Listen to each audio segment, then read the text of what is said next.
We are with Mike Johnson of J-BERD Mechanical and Meghan Henkemeyer, and they are dropping off the trades trailer this morning. So you set this up as really an opportunity to get kids exposure to getting some hands-on mechanical plumbing experiences. Correct. Okay. Absolutely. And you've got 2 stations here that you built out.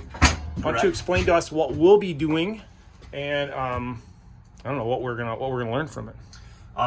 The goal with the first project here is our plumbing wall. We have a wall-hung lavatory and just some drain waste and vent piping in the wall, along with some water piping. The intent was to have the students replace the PVC piping from this point through to the drain for the lavatory, and then repipe the PEX, hook it up, and as I pull it out, you'll actually see you've got hookups on the other side over here.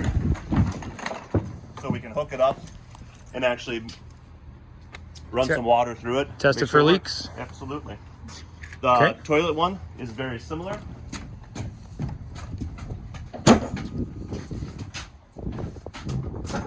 The intent here is to allow the students to pull the toilets and replace them.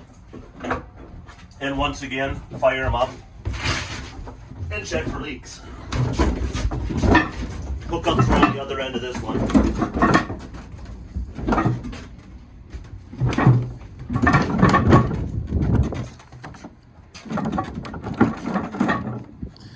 Okay, so we've got PEX tubing in here as well. We can potentially go as far as priming these. Like. I put it in with the intent so that they can actually turn them on and off individually.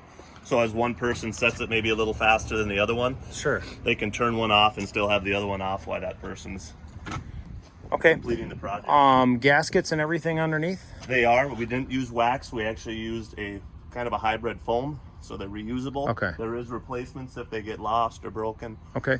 And everything has a replacement in there.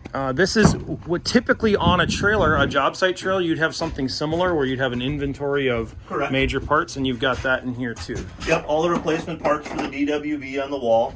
There's a replacement faucet if you lose a part or piece. P-traps. This will be all of your PEX.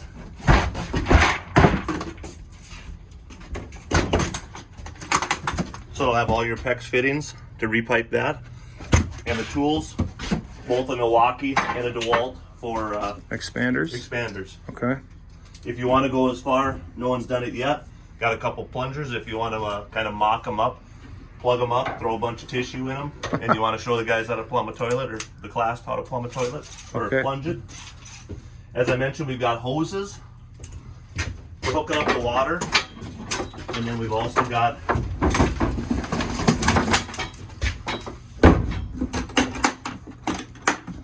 those are your drain hoses. Okay, so these clasp on and then we just feed that out. Correct. This is the one for the lav, and that's the one for the toilet. Okay. So as they're sitting there running through them, you notice how everything is reeled up nicely here too and buttoned up. So we will try and return it in the same condition. That's probably best practice in the trades when it comes to keeping order and sanity working day to day. I'm guessing the trades trailers aren't quite this neat, but no. They aspire to it anyway. Correct. So will we. There's some carpet here too if you want to protect your floor a little bit where they're using the glue and primer. Sure. So you're making a mess. Well, we've got bare concrete, so I'm not too worried about that. We've got towels for cleaning up. There is some wet towels in there for taking the glue and primer. I actually think I have some rubber gloves in there too if they want to put them on. Sure. Keep their hands clean. Okay. PVC. Well, we're going to dive right in is our plan. So thank you for bringing this out. And we look forward to it. We'll let you know how it goes on the other side. Absolutely. Thank you. Thanks for having us.